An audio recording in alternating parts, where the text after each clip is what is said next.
आधुनिक शहरों के निर्माण से सदियों पहले बाली का ये द्वीप पूरी तरह आत्माओं के अधिकार में था।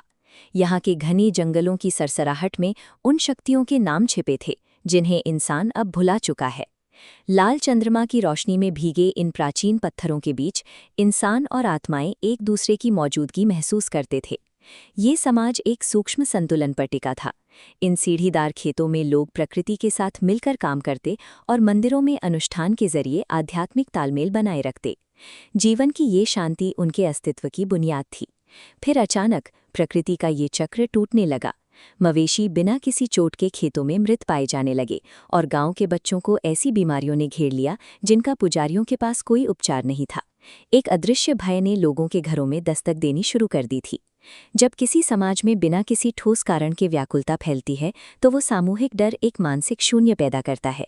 यही वो क्षण होता है जब समाज का आंतरिक विश्वास डगमगाने लगता है और वो गहरे अंधकार को खुद के भीतर प्रवेश करने का रास्ता दे देता है। इस संकट की जड़ में एक विधवा की कहानी थी जिसे राजाओं मैसिव धोखा दिया और पूरे समाज ने तिरस्कार के साथ बहिष्कृत कर दिया। अपमान और दुख के इस बोझ ने उसे जंगल के सबसे अंधेरे कोनों में शरण लेने पर मजबूर कर दिया। प्रतिशोध की आग में जलते हुए उसने वो निषिद्ध जादू सीखा जो इंसानों को दानवों से संवाद करने की अनुमति देता है। धीरे धीरे उसका मानवीय अस्तित्व समाप्त हो गया और उसने रंगदा का रूप ले लिया, एक ऐसी रानी जिसके डरावने दांत और बाहर निकली जीभ उसके भीतर जमा हुए जहर का प्रतीक बन गए। रंगदा का वास्तविक प्रहार मानसिक था।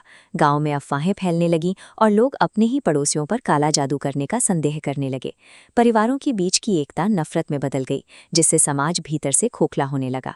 रंगदा की शक्ति का मुख्य स्रोत गांव वालों का अपना अविश्वास था। वो नफरत की उसी ऊर्जा पर फलती फूलती थी जो इंसान एक दूसरे के प्रति महसूस कर रहे थे। जब समाज के भीतर का नैतिक ढांचा ढह जाता और लोग क्रोध को विवेक से ऊपर रखने लगते हैं, तब रंगदा जैसी विनाशकारी शक्ति उस सामूहिक घृणा को एक भौतिक चेहरा दे देती है। वो बाहरी दानव से कहीं अधिक समाज के स्वयं के अनियंत्रित अंधकार का विस्तार बन जाती है। अराजकता के इस दौर में पुजारियों की नज़रें उन पवित्र पहाड़ों की ओर मुड़ गईं जहां संतुलन की रक्षक आत्मा निवास करती है।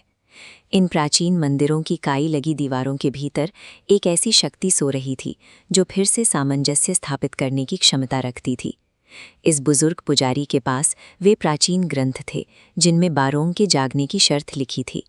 जब मनुष्य अपने भीतर के प्रकाश को पूरी तरह खो देता है, तभी ये ईश्वरीय रक्षक सुरक्षा के लिए प्रकट होता है।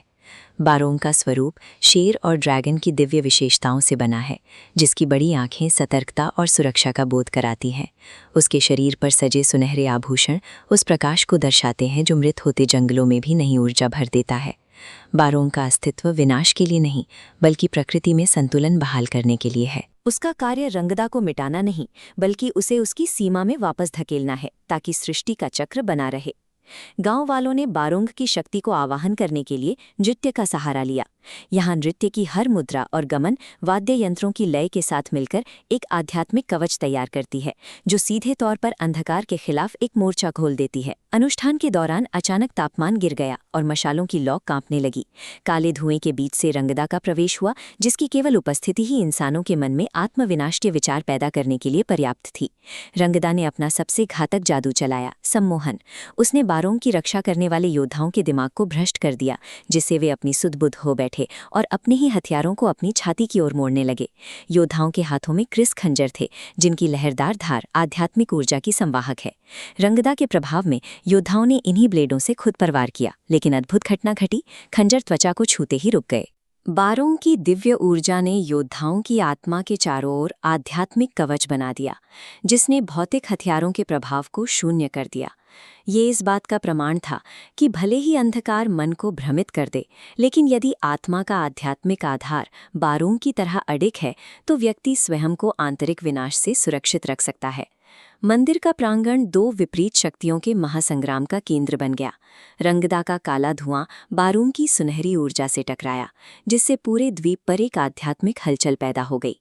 युद्ध के दौरान जब बारोंग ने रंगदा की आंखों में देखा तो उसे उस क्रोध के पीछे छिपी एक पुरानी पीड़ा की झलक मिली।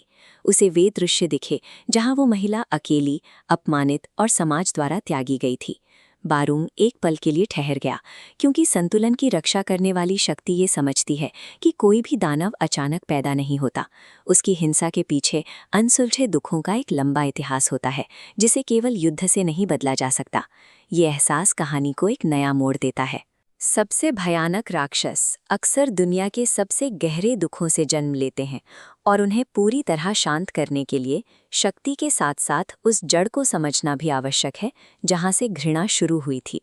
ग्रामीणों की सामूहिक आस्था और बारोंग की बढ़ती चमक के सामने रंगदा की नफरत कमजोर पड़ने लगी। वो धीरे धीरे पीछे हटते हुए जंगल की उन गहराइयों में ओझल हो गईं जहां से वो आई थीं। सुबह की रोशनी के साथ बाली में शांति तो वापस आ गई, लेकिन ये युद्ध कभी पूरी तरह समाप्त नहीं होता। बाली की परंपराओं में रंगदा का अस्तित्व बना रहना अनिवार्य है, क्योंकि वो उस अंधकार का प्रतीक है जो प्रकाश की महत्ता को सिद्ध करता है। यहाँ का दर्शन सिखाता है कि बुराई को जड़ से खत्म करना असंभव है। सृष्टि का अस्तित्व ही इन दोनों विपरीत ताकतों के सह अस्तित्व पर निर्भर है। रंगदा और बारोंग का ये महायुद्ध जंगलों या मंदिरों की दीवारों तक सीमित नहीं है।